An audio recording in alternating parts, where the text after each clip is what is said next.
So welcome everyone. We're going to be talking about the passion economy today with Dan Federico. I wanted to give a brief introduction to Dan and just cover off some of the logistics of meeting today. So firstly, for the logistics, what we're going to be doing is you can have your camera on if you'd like. We'd like to have you on mute while we're speaking, but you're more than welcome to ask questions. You're more than welcome to ask questions. You can ask them in the chat and I'll read them out to Dan if you'd like. And also you can ask them out loud. So feel free, we'll try to keep it casual. It's a meeting, not a webinar. So if you have questions as Dan is speaking, I think that's absolutely fine. And we're keen to sort of hear a little bit about your experiences with the passion economy and branding yourself, because that's what we're going to be talking about today. So a very brief intro to Dan, because I know he's going to tell you about the professional side of himself in a minute. So Dan and I met each other through my husband. They work together at KPMG, and he is, to my mind, all things social media. So he's very knowledgeable in the social media space. He has a very cute dog. He cooks delicious meals and makes me hungry on Instagram all the time, usually something with really crazy mushrooms. Lives right now in Europe, so from Canada, but is living in Europe. And he got to attend and do social media for the World Economic Forum, which he doesn't think is a cool thing, apparently, but I deeply aspire to be at the World Economic Forum, so I'm going to call it a cool thing. And so I'm excited to see what you have to hear about this topic in particular, because I think, Dan, you're a really great example of the passion economy really leading your career in some ways and ending up in cool places. And I hope that you will be able to share some of that with us today. So the floor is yours. Please take it away. Thank you. What a cool introduction. So that's great, Nat. Really cool to be here, guys. It's been a long time since I've been in a classroom. That's for sure. So, but it's really cool to be able to share this story with you. We're going to touch on a couple of things. I've got slides mainly, and then I'm going to show you a little bit of a demo of a product just really quickly. But as Nat said, if you guys can chime in with questions as I go, you can interrupt me, you can put them in the chat. That would be really cool. So I'm not talking the whole time. But the topic for today is it's the role of personal branding and the passion economy. So maybe on passion economy, maybe it's a topic you've heard of before. It's kind of relatively new concept, but you guys might be a little bit more tapped into some of these things than myself. But it's a topic that I've just come to know over the last maybe half year. And if you haven't heard of the passion economy, you've definitely seen it around you. You're probably involved in it, maybe yourself as well. Also known as the creator economy. And I think it's a really inspiring kind of trend. I'll say a trend, but I definitely think it's here to stay. And it's kind of the narrative for the company that I'm leading now. And it's a startup, and it's all about building your digital presence, building your personal brand in this new passion economy, and why they come together and why they're so important. So I love the topic. I hope you do too. This is, Nat made me put in this slide about myself. So I hate starting with me, but I will do it. So my name's Dan. I'm calling from Amsterdam, but I am a Canadian. So I'm from Toronto. I've been here for about 4 years. It's a great city. I came here for a previous role. And so I'm currently leading a product in a company called Paper.li. I'll let you know how that fits into the mix afterwards. And I was former head of social at KPMG and at Philips, also in advertising and everything from B2B content, B2C advertising, analytics, the whole realm there. So that's where I really spent most of my career. And I didn't start with my passions in terms of my career, and it fits into this conversation here. And so I'm just going to show you really quickly how I came to be into the startup, because it does tie in, as Nat said. I put ENFP at the middle because I don't know if you guys have ever done a Myers-Briggs test, but it was one of the best tools I did for my career, learning about myself and about my colleagues. If you haven't done it, I would say do it. And it makes sense to how I ended up to where I am today. Because as you see here, I started out in U of T, and in the campus that I was at, in the fields that I was in, it was definitely not tailored for an ENFP. So, and I won't go deep into what that means, but just generally, it wasn't a personality fit. So I got into politics, which is the best fit for me because it was about storytelling and not really about details. But it wasn't my favorite subject, really. But I got through. I did a specialist there. I was one of the few in my class, I would say, that actually ended up in politics from poli-sci. I don't think that's like too common, but I actually moved to Ottawa and I was in politics. It was interesting, let's say. You know, I like all my experiences, but it wasn't something I was passionate about. That got me into digital in politics. Once I discovered digital and social and communicating on these channels, okay, my career started to get a little bit better. I was enjoying it more. Still had this political layer that I wasn't so, you know, into. I wasn't jiving with too much. The digital got me into marketing. And that's where I spent the bulk of my career at KPMG and at Philips, and I really started enjoying it.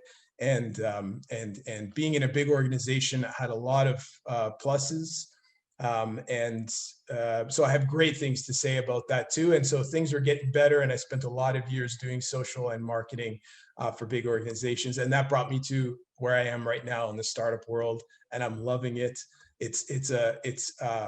I want to say I wish I did it sooner, but I think I got a lot of experience from the big corporates now going into startups, so I wouldn't take it away. But doing something small after working for years in a big organization is a really refreshing change. I'm sure it could be the other way around. If you started in a small company and going to a big one could also be nice, but this is just, you know, how I ended up.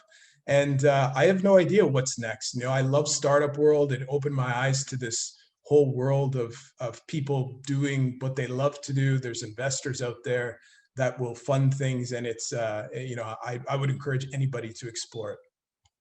So that's enough on me, but it does tie into what we're going to talk about a little bit. But first, it's you know, I want to just touch on this topic of personal branding. It could mean many things to many people. There's so many definitions of it. You know, what defines you, what people say about you when you leave the room. You know, when people Google you, what do they find out? We like to just say, you know, what is it that you want to be known for? And I think it's a question that's like really important today. It sounds so deep, but really when it comes to like being online and digital, like you have a persona out there, and it's really important that that persona is like reflective of what you want to be known for. And so you'll see throughout the slides here, I mean, you guys know this already. It's like when you go into the professional space, it doesn't matter what field you're in, you're gonna, if you have a strong personal brand, you're gonna perform better in your role, you're gonna get better jobs. So it's this tool that's getting more and more important. Could be professional, it could be for a small business. And so that's what we help people do with Paper.li, which I'll show you later. But it's like now we're just seeing this huge wave of personal branding happening. For this is the first year that over half the world's population is active on social. So it's like quite a milestone. And you see everyone, you know, even in the workplace, everyone really, your colleagues are active on LinkedIn. All these social channels are just blowing up. And so, and it's all about where it started with was very brand focused. And now it's all about people and personal brands. And then really interesting is this huge shift that's taking place from people leaving corporate worlds and coming into becoming entrepreneurs and doing side hustles and you know, these different things, starting their side projects. And during COVID, this is absolutely taking off. So in the US, like small business permits are going through the roof, and they're all digital businesses and they're small. And so people are really, you see this trend of people starting to head towards doing smaller things that they enjoy doing. And then this big survey, which is really interesting about Gen Z, Gen Y, you know, it's like 60% of them are interested or in becoming online influencers as well. So, and I'm going to reference the study later because pretty interesting. But there's another really big reason why personal branding is having this huge uptick, and that's what we call the passion economy. And it's this new era, and you see it all around you. It's where people are turning their passions into careers, into side projects, small businesses, and it's going to change the future of how we work. Like, you can see it already, and it's only going to, get bigger from here. And it's all starting with your personal brand and with your digital presence. And just, a couple examples I'll show you later, but you see the uptick of people on Instagram. I mean, the traditional ones are, say food bloggers or travel bloggers. And those were obviously like the dream for so many people, right? But now you can be an influencer and earn revenue on any topic. You can be a big influencer, a small influencer. And these new digital channels are popping up where you can start to monetize them. And it's really exciting and kind of inspiring. And a bit of the story here goes, and I'm going to reference in the next slide who these thought leaders are on this topic of the passion economy. But this one just shows you the last few economies. So we, years back was known as the widget economy. This is like industrialization. So think like 20th century. And it was all about making the same things better and better, these widgets, right? And you think about manufacturing and assembly lines, or you think about industries like, I don't know, travel and automotive. And it was about the thing, and the individual was not as important at all, right? They were very, very separate. You were a number or a title, and your individuality wasn't recognized in the workplace. Didn't matter, didn't have a role. Then we entered, some time past. The most recent one that we're kind of still in, but the other big one was the gig economy. I think everybody thinks Uber when they're thinking this, but we're headed in the right direction here. Also because of tech and different things, but now the worker has like more flexibility and more ability to do things as they wish, a little bit like their own boss. It's opening up a lot of different opportunities. The thing here is that it's still more of like a corporate run thing. The worker is still paid hourly, and the more money you want to earn, you got to put in more time. So you can only hit a finite amount of money is how many hours there are in the day. So it's not something scalable, and that you're not going to get rich off of doing it. Now enter the passion economy, and it's enabled by digital tools, and it's about creating content, and individuality is a feature, not a bug. So I love that quote.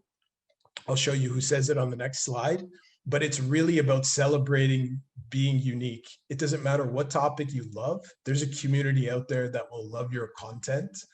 And so now that you're able to create content so easily on digital, and now enter these new tools, we're able to monetize it. Kind of the sky's the limit with bringing your passions and actually generating revenue and turning them into a livelihood. So that's a bit of the few different eras there. And I'll pause maybe in a second here, but just to kind of round this one out. So these are two kind of thought leaders in the passion economy. You've got Adam Davidson. He wrote a book. It's called The Passion Economy. And he's got lots of video content in there, out there. And he's got a lot of interesting perspectives on it. And he says here, unprecedented opportunities for curious, ambitious individuals to combine what they love in their careers. And he talks about how, it's not just about being, creating a small business. There's a role for a passion economy in, big corporates as well. But he tells a story about how, back in the day, his father, he was like an actor, or he wanted to be an actor. But back in the day, your passions and your work were very separate things, right? So his father just had to do what he had to do to work, and he could never fulfill this dream of his. But how today, you can, even if you're not a great actor or not a great singer, but you love music and you love acting, you can do so many things. You can write about them. You can create your own content online. You could create your own podcasts and your own music and monetize it. So he's got an interesting story to tell. And then there's Lee Jin, and she writes a ton of content on this topic, really more from a tech perspective. She's an ex-venture capitalist. Now she invests in passion economy companies. And she just has lots of great things to say. And she really focuses on all of the new tools that are popping up to really monetize them. And she has a Substack, which I'll talk about this tool afterwards, a newsletter where you can read all about it. So those are two thought leaders on the space. Just a couple of fun facts here. So they say that there's 50 million creators now out there, like 2 million pros who are doing, creating content on their passions full time and monetizing it like mad, and 48 million amateurs. And these numbers are just going through the roof. And it's the fastest type of small business out there. And I'm going to show more practical examples. Hopefully it's coming together what I'm talking about, but I'll show you more concrete examples afterwards. Thought this one was funny. So in the US now, more kids want to become YouTube stars than astronauts, which I guess, yeah, makes a total sense these days. But back in the day, I think things were quite different. It's obviously much more practical than being an astronaut, but it's also, it's quite funny. And then, the top earning YouTube star is a 9 years old and earns 30 million, which is just mind blowing, unpackaging or unboxing things. But I put that in there because I think it's quite funny, but this passion economy, it's not about these superstar YouTube streamers that we all know. We've heard all of these stories a million times. And that's cool. The passion economy and the creator economy, what's happening with these tools is now everybody can do it. And maybe you won't make 30 million a year, but if you start writing content and you start producing things on the things that you love, you can start really earning, tomorrow even, the small bits of revenue on things. And it's about having different streams of income and creating things that you like. And with time, you'll see that you can actually, generate something substantial. So it's not just about these, the big superstars. That's really important. I'd welcome any questions if you guys have any. We're okay in the chat, Nat? Yeah, okay. Yep, we're all good. You're doing great. Okay, cool. So yeah, what does it mean? I'm gonna share even more on this too, but it's like on the corporate world, or when you're looking for a job, building your personal brand, you're gonna get a better chances of getting that job. We've got all the stats there. Recruiters are looking for somebody with first they're going to LinkedIn, but everyone has a LinkedIn. They want to know deeper about you, want a 360 view of you writing content, you have your own website. They're going to go online and they're going to look you up, and if you can impress them, you're much more likely to get a job.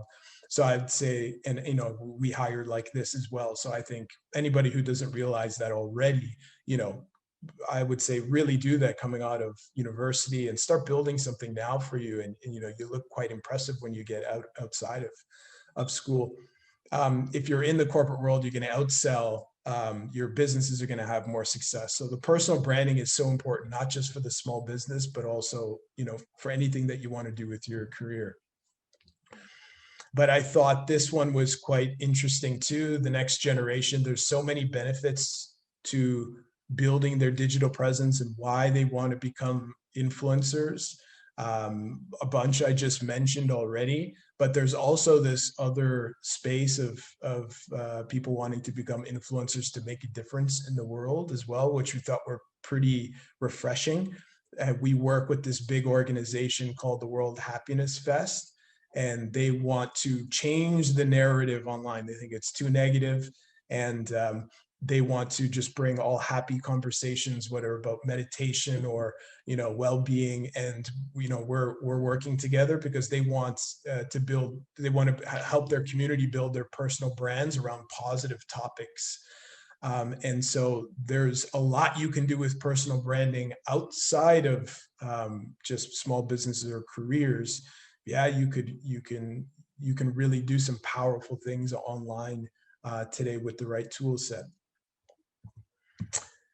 So I think this is for me, a more interesting slide here. So what the heck am I talking about when I say monetizing your content? So if you look on the left side, these are probably channels that are more familiar to you. So Medium, I love it. I've subscribed for years. It's, writers blogging, and you can generate income on that based off of how many views you get. Etsy is actually selling products like an eBay for creatives. And then YouTube's, we know that one for years. Twitch, the video games, streaming, or which is still, I think that's so cool that you can monetize that.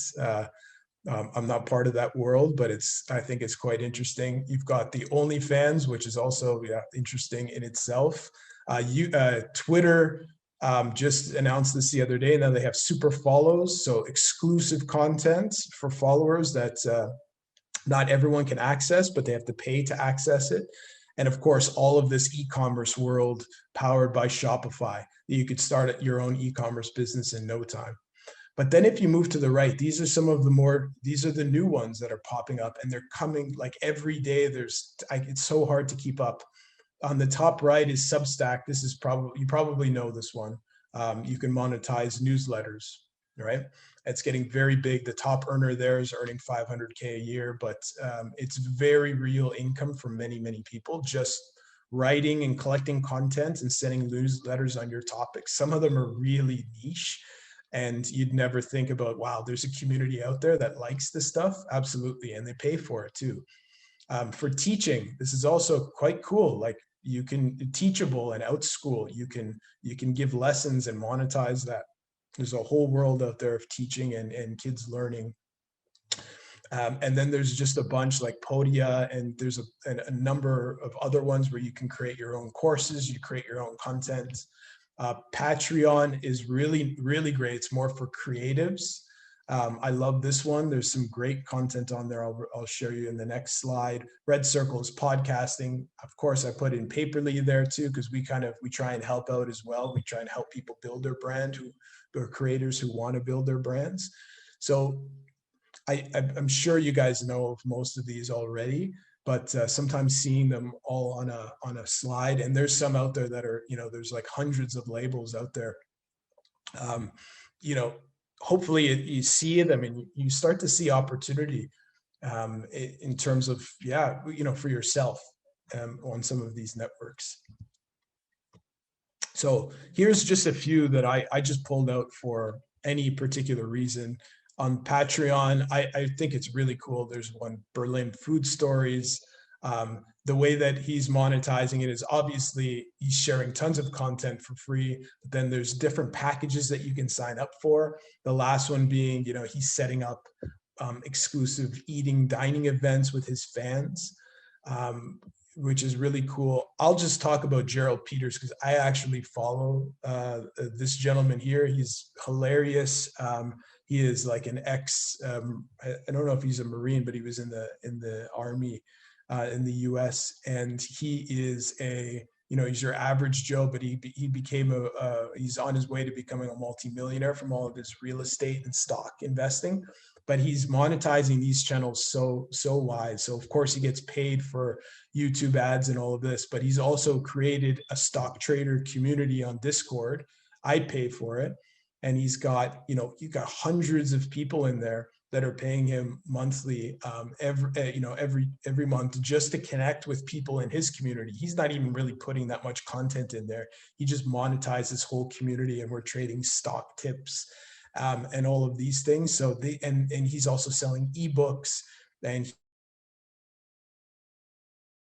he's he's doing podcasts. So he's probably has like 10, 20 different streams of revenue, just because he's he's got good stock tips and he knows how to invest in real estate. He's really a great use case of how anybody can do it, because he's just your average Joe.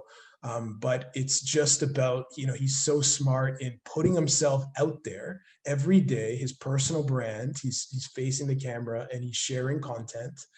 And then he's looking at multiple streams of income. He's not saying, okay, I'm just going to do real estate. No, he's writing, he's doing all of these different things so that he can just kind of grow his career, his business, and he's doing a really great job. I'm just checking the time here to make sure that, okay, so we still got a bit. And this one, so I think this is so cool. So this came up in my paper today. I'm going to show you how I found this. But now there's a school called the Passion Economy school. It's called Dorm, and it's such a cool example because these guys are living their passions, right? So these two co-founders, they love the passion economy, um, and they think it's the future of how we're going to work. And so they set up a school to teach the passion economy. So it's like this circle of people doing what they love, and they want to have the curriculum is going to be based off of, you know, these different experts who are doing such a great job in these things, giving speeches, or maybe they'll play podcasts as lectures. And I started to read up on it, and I'm very active here, so I just immediately connect with these guys on LinkedIn, and they wrote back too. And so like it's something that I work on every day as well. Like I want to be in this space. I know that my personal brand and my digital presence is so important to it. So like I force myself every day to read on it and to then actively connect with people. So I'll take this content and I will share it on Twitter, on LinkedIn for sure. But then I go out there and I find who these individuals are. I'll write them a note on LinkedIn and I'll connect with them. And it's, I think, yeah, I mean, maybe you have to like doing that, but I think it's such an important thing to do is just, yeah, picking your topics and going out there and being very active and building your personal brand around them. Because all of my careers, they've all come up through doing this type of thing. Definitely these last few. It's like you put your intent, right? As they say, you put your intent out into the universe. That's kind of how, when I say personal branding and building a digital presence, that's kind of what I mean. It's like you take what you love to do, you share it, you put it out there, you connect with people, and you see like all of these opportunities pop up, and it's a really great thing. So that would be like kind of the underlining spirit, or one of the messages that I'm trying to share, is to really do that, like become active and do these types of things and just watch. You're gonna make new connections, your network's gonna grow, and before you know it, you're gonna say, oh, I'm already like a creator on this topic a little bit. Okay, that's cool. And then you jump on one of these platforms, and then you're earning some revenue on based off of it, and then you can see how your future of work can change and get kind of exciting in a way. So I love what these guys are doing here. So, I mean, this one summarized what I just said. So I should have had the slide up. This is just like, get out there is kind of my main message here. It's like, not everybody's going to start with these professional videos. And I actually think that that's going to be, you've got these influencers, these superstar influencers, they'll always be in this class. But really this emergence of, like, they call the micro influencer. I personally really believe that's going to be a huge future of work. Brands aren't going to want to work with just the superstars. If I look back at my life at Philips, where we were in healthcare, we were starting to we wanted to work with, we don't want a superstar healthcare influencer, even if they do exist, I'm not sure, but you want to work with like small communities, niche communities, micro influencers who have like maybe 2, 3, 4,000, 5,000 followers, and we would pay for that. And not only would we pay for that, we would promote them, and they could earn revenue doing that just because they had they were an expert in their field and they're writing great content on LinkedIn, right? So you don't have to think about just putting yourself in front of the camera like a lot of these superstars. Absolutely, video is important, but there's so many ways that you can start to build your presence, and if it will gain momentum, and you could be a micro influencer on these topics that you love, and you could be writing here or doing talks and creating content. And so, but it really starts with getting out there and sharing content, which I'm sure most of you are doing already, but I like to push on that as much as possible. And so, and also for big corporates, this is really important as well. And I think it's good putting pressure on big companies even more too, because you saw those stats, like people are realizing, I'm not so happy here in my 9-to-5 with this job that, I'm not getting recognized. And now there's a lot of opportunities for people to become freelancers or create content online. It's a risk, I think, for big corporates. It's like, so they need to also start like recognizing your employees like more, and they're individuals, and like, are you doing many things? First of all, are you making sure that they're happy what they're doing? Are you allowing them to move sideways into other roles, like encouraging it so that they stay within the company, or setting up communities, or you know um, it's basically celebrating people's personal brands or their individuality, right? So everyone's unique. So I think there's a huge role in corporates, because it's really going to change the way that we're working, and it's already happening. So there's no perfect answer, but it's about employee engagement. It's about recognizing your employees and setting up communities, and it's many, many more things as well.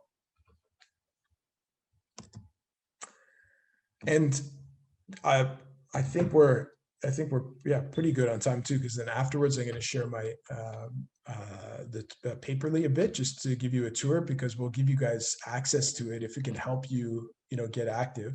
But this is, for me, is the number one message that I hope to get across here, and it's something that I'm just learning about. I wish I was was shared with me earlier. Is like, I know I've said this 10 times, the future of work really is changing. It's not about being forced into a path.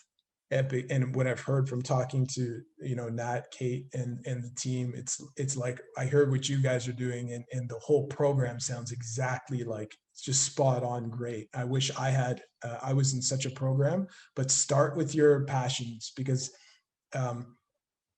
I've had jobs where I wasn't passionate, maybe made more money, but you'll see how that doesn't work, right? It's really not going to work. You'll be more successful if you start with what you love, and you're going to have energy for it every day, and you will find a way to monetize it and be successful. Like, if you're ambitious, you can do very well in any topic these days. I'm 100% sure of it. So start with what you love, and then think about, and this one, maybe it's a little bit even more of a life lesson. I don't know. Like, I wish I just knew of this. I'm just discovering, but it's really about multiple streams of income. And it doesn't have to be just about income too. It could just be do multiple things. But whereas I always thought it was just like, okay, career, and that one career is going to be what I do, and that's how I'm going to make the money, until I started doing different things, until I started working with startups a little bit as a side hustle. That's how I got into it. I was just working with these guys on the weekends. So it was a bit of a side hustle, and that, so I did two things there. But then I also started to learn from these influencers who are teaching about investing. Now that's also something I love, and it's earning revenue. And I think it's just like, this is really going to be the future. Everybody's going to have like 4, 5, 6 different pieces to their career.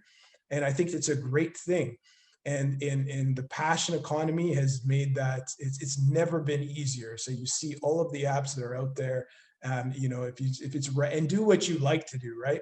So I like writing, so I do a little bit more of that, but some people are better at speaking or like to be on video. So like, choose what it is that you like to do, but like, start doing something, put your intent out there, and start connecting and start creating something now, right? It's a little bit of a momentum game.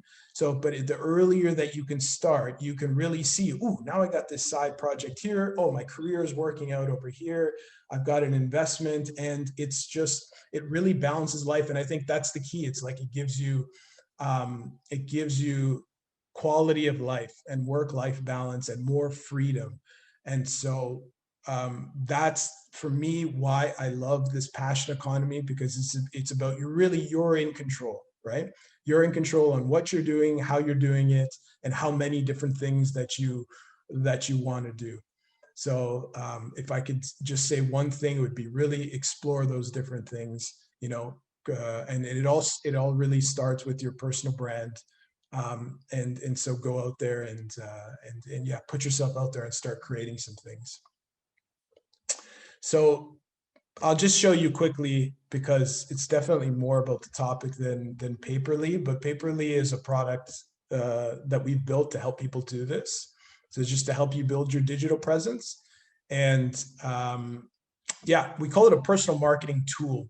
So it's like a monthly subscription tool. And it all starts with, you pick any topic, could be sustainable fashion, could be real estate in Toronto. You can pick any topic, and basically we bring you the best news every day. And then you can easily add this, do things with this content. You get your own personal website, you get social scheduling, and you get a newsletter. So it's kind of like we're not appealing to these superstars. We're trying to help people get started. And so this is kind of what it looks like. You pick these, we've got lots of real estate agents, for example, that use it. You can pick all these topics, you know, you can combine any topic, you get this content, and then you just add little comments. Okay. So we're just trying to get people to share some things. You don't have to write a whole blog, just give a little bit of comment on this content every day.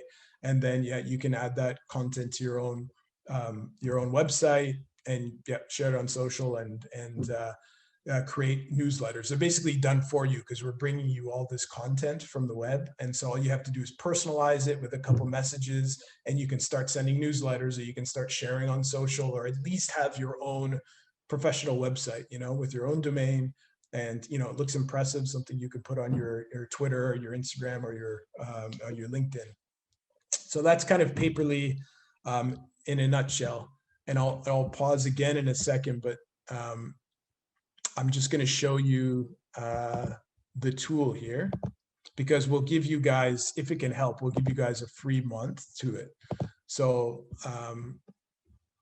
maybe I'll just show you. So I won't show you the whole, I don't want to bore you with the whole onboarding here. Here's me, here's my paper. I just want to show you how it works. So it's just like, here's the thing. This site was created in 2 seconds. After you pick your topics, you get a website, and then you can customize your background and stuff afterwards. But I put all my channels here. If I'm writing on Medium, like here's, you know, where people can find me. I want people to connect with me on LinkedIn. And so my paper is all about the passion economy and personal branding, right? So it's got basically all the articles that I think are best, all the articles and videos. And I make little comments and stuff, and people can subscribe to my newsletter. Basically, just, you know, in a nutshell, it gives me a website, and I use it to share on content on LinkedIn and Twitter. And so, yeah, it's not meant to be complex, but I'll just show you how handy it is, because here's it all starts with this digest we send you. So I picked passion economy and personal branding, and this is what I get every day in my mailbox. And this is how I'm able to find these guys, connect with them. It's all news that I need to know. So I really use it every day. It gives me all the new tools. Then I know, okay, I can write about this, I can connect there. And it just kind of helps me keep active too. So I know you guys are creatives, you're into design. There's a million topics on Paper.li for you. So we're going to hook you up and give you a free month. And yeah, and I mean, you guys can reach out to me if you have questions or anything like that afterwards to get you started. So I think, oh yeah, and then just to show you just one feature. So that was the content I got in my mail. I said, okay, click add to my paper. So I added this, I just wrote this comment. And then if I go add, it'll go now to my paper here. So you just see how I picked, it goes to my paper. And then it also went to it also got sent out on my Twitter. I didn't have the link up. But yeah, it tweeted out for me with that comment. So you can just see how it's, yeah, it's just designed to be super simple and help you guys out build your digital presence. So that's all I had to share. Nat, do we have questions or anything? Is it a good time to? Yeah, thanks so much, Dan. This is really excellent. I hope you guys have it started your brain percolating. One of the things that I think about often is, I know students are busy and you have lots of projects, but there's like this opportunity out there now to turn those projects into something different, right? Into this passion economy. If you're designing something, and we do have students who do this, right? Who sell stickers from the graphics that they make in their program and things like that. So that's always really fun. And thank you for sharing a whole bunch of resources. I feel like I'm getting old maybe because I didn't know some of those sort of icons that you shared for some of the smaller companies that are helping people become micro influencers. So I think that's really relevant. I don't know if the rest of the room knew all of them or if it's just me that's old. But we'll take questions now. Anybody have any particular questions for Dan? You could pop them in the chat and I'll read them, or you could just turn on your camera or mic or both.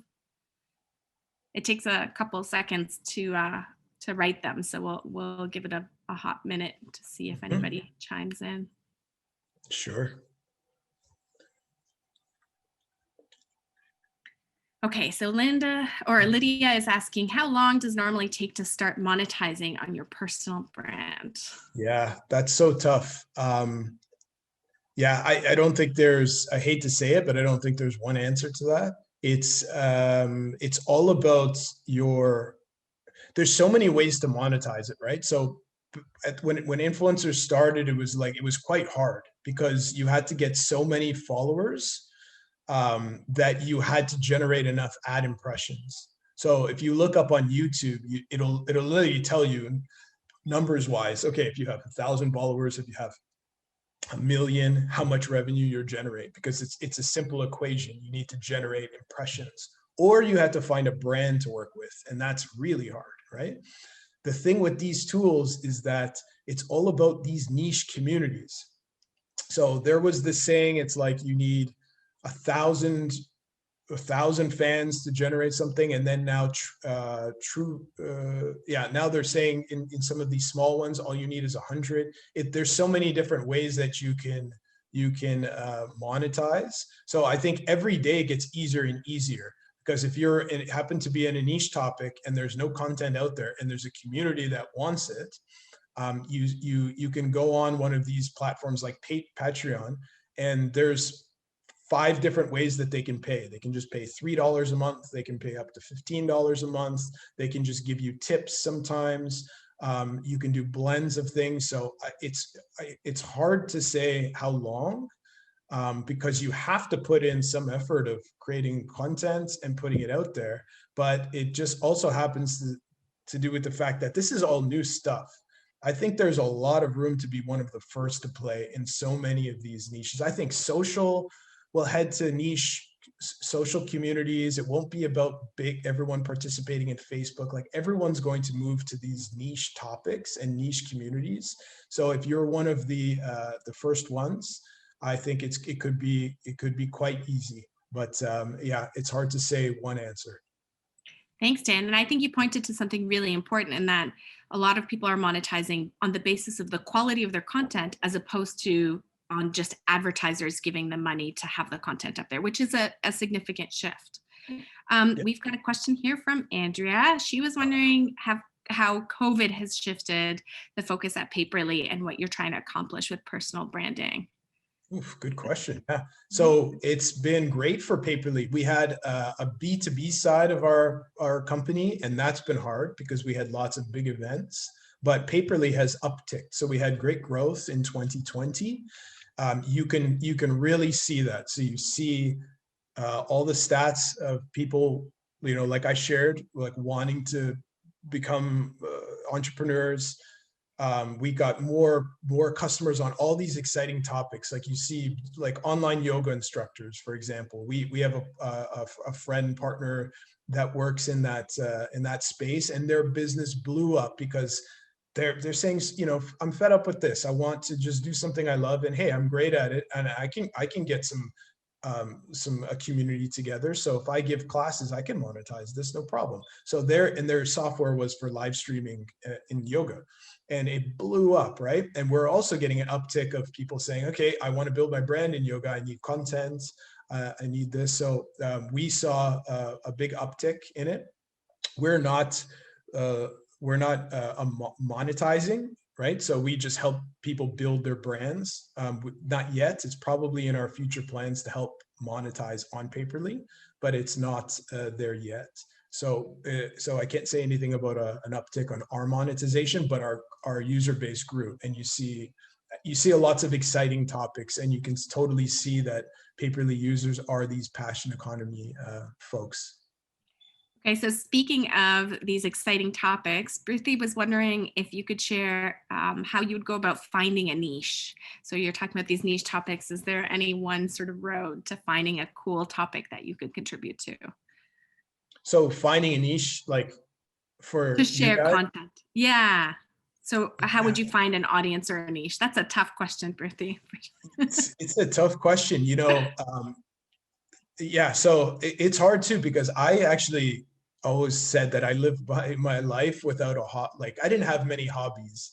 Whereas it's true, but most of my younger years I didn't. I played sports when I was really young, and then but most people I knew had passions and hobbies, and I always felt like I didn't have one, or like I like to go to like work out or something. And I always thought that was such a pathetic hobby to have. But when it started was when I just started, like I just went out there and started working. I think that's maybe hopefully that doesn't go against what I said. Of course, you got to love what you're doing, but like I never left school and was like, oh, I love marketing. It's gonna be my dream job. It's like, no, just go out there and start trying some things. And that's how you discover what you like and what you don't like. I don't think what I expected to happen was like I was just going to be born with these passions and I don't have them. Like what am I going to do? It's like no, I had to go through politics and I had to do those things to kind of find what I like to do. But yeah, so explore, whether that means doing projects, inside, outside of school, or just going out there and working and immediately figuring out like, okay, I don't like this, or I really like that. But you'll see how these paths, led you to different places. But that's why I push everyone to do that on digital, like put your intent out or just go and discover, because you can almost start testing things out without having to get the job, like connecting with people in a community or writing or just trying these different things. And I think you start to just discover more and more about what you like and what you don't like. So just being active on digital, I would say maybe that's a way to try. And I think actually the key thing maybe that we're getting from your presentation is to just listen to the things that you enjoy doing. So for example, I have a friend who became an influencer in kids' lunches because she happened to notice that she really actually enjoys putting together a beautiful lunch for her children, which I don't know what planet she lives on, not my planet, but maybe just noticing those moments and seeing if you can participate in those spaces in that way, right? That's sort of that passion economy idea. Absolutely. And I would Cool. say, if I just sneak one more thing in there too, like Please. follow, clean your social channels up. Like take out the garbage. I still follow a bunch of things that are just like mind numbing, and I'm like, why am I following this? So, but I try and do like a spring cleaning every once in a while, like unfollow things. And like now my Instagram, I get such, like, I would say that's better professionally for me, or everything from based off of who I follow. Like follow Gary Vaynerchuk. Like follow, I don't know if you know him, but like follow these. There's a bunch of influencers out there who are living the passion economy, and they're so well spoken and inspirational, and they tell you to go out there every day and do these things. They have such great tips. So after I watch Gerald Peters, that investor that I told you about, and I watch Gary Vee, I'm pumped up, and I'm like, okay, I'm just gonna go and write something because I should, right? So yeah, I mean, following people who are in this space will help you do it, I think. Yeah. I agree. I agree. Okay, we have one more question for you, Dan, if that's okay. Yeah. Amy was wondering if you have any surprising success stories from clients on Paper.li. So if there's anything that's sort of like you could think of that's a runaway success via Paper.li, or Yeah. anyone rather. I had this call last night, so it's cool that you asked this. The topic is a little bit funny. So it was looking at his papers. He had like 5 of them.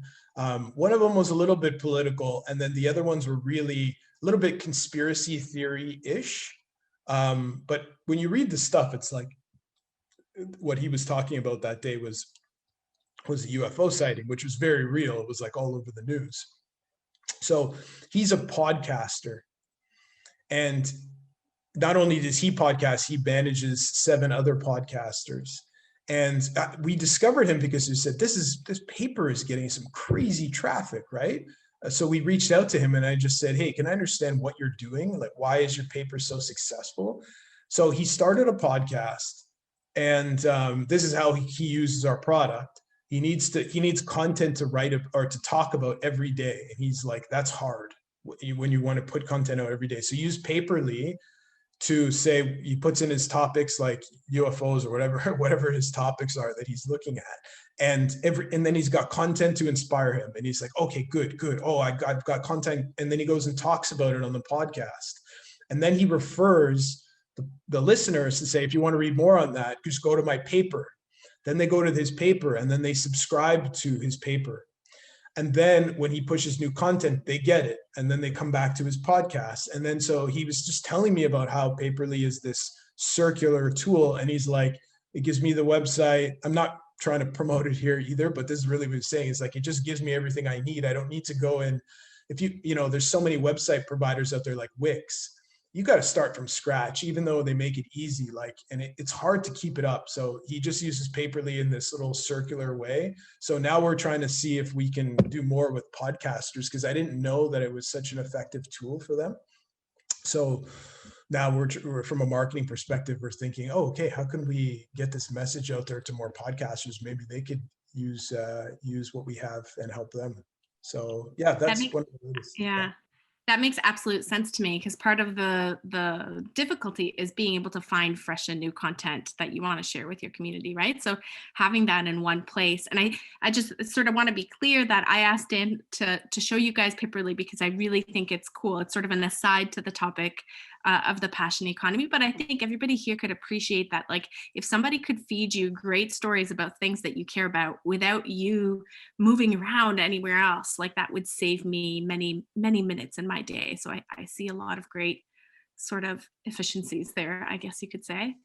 Sure. Awesome. All right, so we're coming to the end of our time. I want to thank you, Dan, for taking time out of your day. It's Dan's dinner hour, and he's probably getting a little bit hungry. So we really appreciate you coming in to speak with us. Do you mind popping up your slide deck just one more time with that last slide for me? So Dan has graciously provided us with a code so that you could have 1 month free for Paper.li to really just like check out and see what it looks like. Even if you don't keep with it, I think I would go and tinker, because that's a whole lot of fun. And so make sure that you check that out. And maybe, Dan, you could paste that in the chat for us. Yeah, I can do that. Yeah. I think I could type it. Oh, it's all good. Oh, perfect. Thank you, Jackie. You're so fast. Okay. And then if you could just hit that next slide. Since we're here at an event, it's a lovely Wednesday, I just wanted to invite you guys to another event that is being hosted at GCM. That's going to be really wonderful, talking about sustainability in the graphic arts, which sounds like a wonderful niche topic that could end up on somebody's paper for sure.